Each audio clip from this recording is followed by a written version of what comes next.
You look back at 2018 and there have been things, I guess, really, which with the benefit of hindsight, you wouldn't have wanted to have happened. Yeah, look, everything happens for a reason. You know, 2018 was a terrible year for me in my boxing career, to say the least. But, you know, when you get knocked down, it's not, staying there, it's how you come back. And, I got Tyson Fury I look up to, chat to him every day and see what he's come through. This gives you that little bit of more belief. And, you can sit down, mope around and, feel sorry for yourself, or you can get on with it and think, right, well, I'm going to get straight back where I left off. And, so I'm here. So I'm fighting for the super middleweight world title. It's a new chapter. How will I be at the weight? Will I be a better fighter? Will it not suit me as much? Time will tell. There was the business of not getting the fights in America because of the drugs issue, yep. rightly or wrongly. Yep. I know that you've got legal action against the board, the states responsible for that over there, and also the business which brought you the £100,000 fine from the British Boxing Board of Control regarding the video. Now, without going into details of that, I guess both things you would say, I wish I'd not done that. Yeah, for the drugs one, first of all, I didn't do anything wrong. From the British Boxing Board of Control's eyes, I was fit to box anywhere in the world, and from other drug testing agencies, I was fit to box. It was just the VADA one that wasn't happy of what they found. But it's very strange because I've allegedly failed on the Wednesday, but passed on the Saturday, the second sample. So. It was one of them, but, that's behind me now and you can mope about it. And, the video is just, getting carried away with myself, a little bit stupid, very stupid. I got rightly dealt with for it. So, but all that is behind me now. I'm putting, a new chapter of my boxing career on. I want to get back bigger and better than ever, So, super middleweight world title is the way forward. We've got some big fights happening the weekend at that. I would love the winner.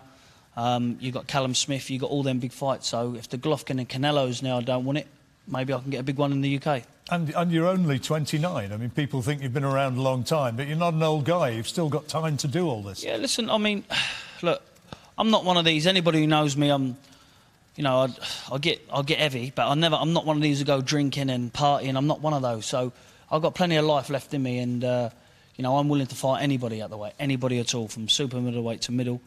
It's down to Frank to make them. He's delivered what I asked for. I said, look, Frank, I boxed in Manchester.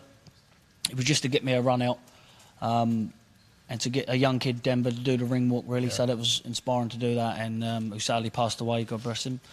And after that, I said, Frank, back in the new year, I want a world title fight.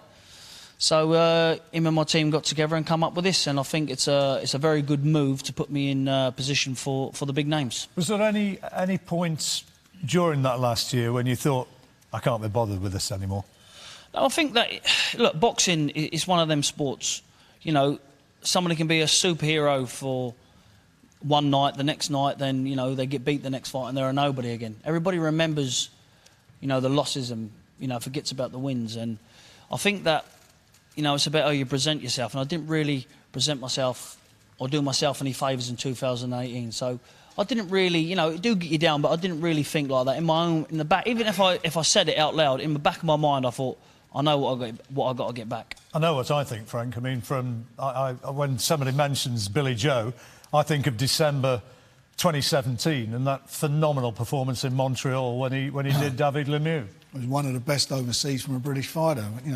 As far as boxing is concerned, there's no doubt about that. Last year, some things self-inflicted, other things unfairly done, as far as I'm concerned, with Massachusetts. As I say, some stupid things done, but that's it. That's gone. You can't change it. Today's what counts. He's a great fighter. He's done it. He's always, whenever it come down to it, he's pulled it out and he's done what he's had to do. He's now another phase of his career. He's become a two-weight world champion. If he comes through that, then there are some great opportunities for great domestic matches, as well as the Canelos. Canelo will never fight Billy Joe, ever.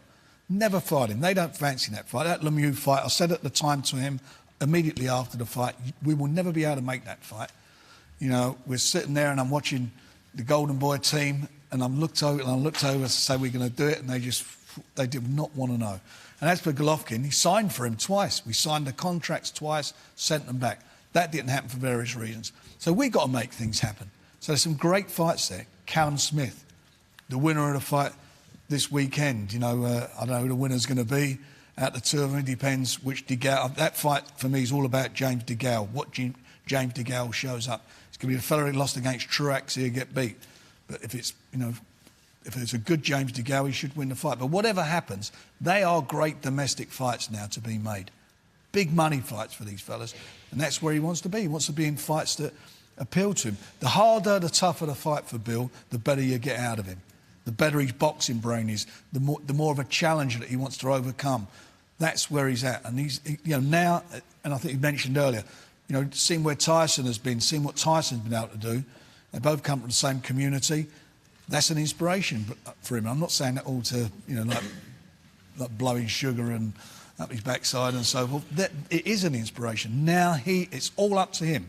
The only one who can ruin Billy Joe Saunders' career now is an exceptional boxer, and they're going to have to be exceptional to beat him, or Billy Joe Saunders. And the biggest threat is Billy Joe Saunders to himself. So it's provided he can stay focused, look at him now, he looks well, he looks fit, provided he stays focused, on the right road, he can go down as being one of the great fighters of this 21st century from Britain. He can do it. You've seen it. You've seen him, as you said, against Lemieux and so forth. He's got it in him. And what he did when he beat Saunders. Sorry, beat Saunders. Beat Eubank. Beat Chris Eubank. When he beat him. You watched that fight. I know he was 70%. He's never said it. He was 70%. He weren't 100% for that fight. And he won the fight. Looking at the two of them now, my God, I know I'd have my money on big time. So, another big fight for BT viewers. BT subscribers. It's It's for the subscribers, and it'll be on the 13th of April at Wembley. So he's got home advantage. He's got everything we can to deliver him. He's got the platform. He's got the fantastic broadcaster behind him. And the subscribers, I know, are going to be in for a treat on the night. And there'll be a few people who'll have booked hotel rooms on April the 13th, I'm sure, at Wembley. And a certain big fight's not going to be happening. Another big fight is going to be happening. So get we yourself always down. knew there was going to be a big fight at Wembley on the 13th, and we made it happen. Billy, last word for you. They're calling it Redemption Night. You want to produce something special and show that you're a real fighter again. Yeah, I mean, you know, for me, it's about that want, and you don't really know what you got till it's gone. But I will be super middleweight world champion, and this year is sink or swim. So I just want to say a big thank you to, obviously, Frank Warren Promotions. Big thank you to BT Sport and my management, MTK. So look forward to seeing you all there, and a good night.